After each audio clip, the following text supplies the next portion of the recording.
আমারে কাইটা কাইটা তো বাপে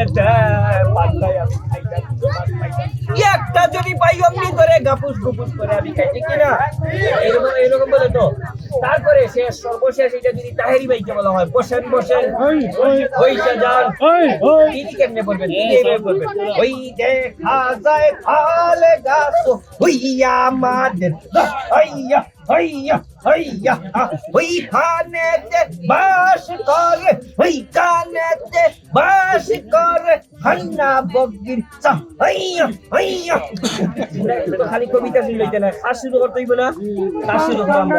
আসসালামু আলাইকুম, কেমন আছেন সবাই?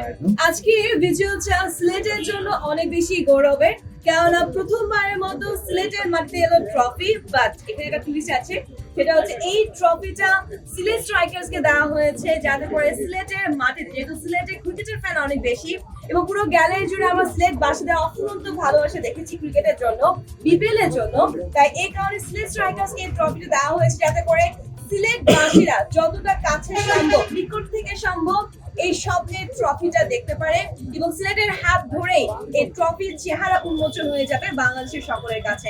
জয়না দেরি করবো না, আমার সাথে সবার প্রিয় মুরাদ ভাইও আছে এবং এই ট্রফিটা এখনই এই ভিডিওর মাধ্যমে সবার সামনে সিলেট বাসীদের সাথে নিয়ে উন্মোচন করতে যাচ্ছি। আমরা 1 2 3 কাউন্ট করার পর পরে আমি এটা ওপেন করব এবং মুরাদ ভাই ট্রফিটা বের করবেন। আর ইউ রেডি মুরাদ ভাই? অবশ্যই রেডি, আপনারা সব রেডি। আমরা একটা উন্মাদনা হইতো প্রথম আমরা বিপিএল এর এই ট্রফি আমরা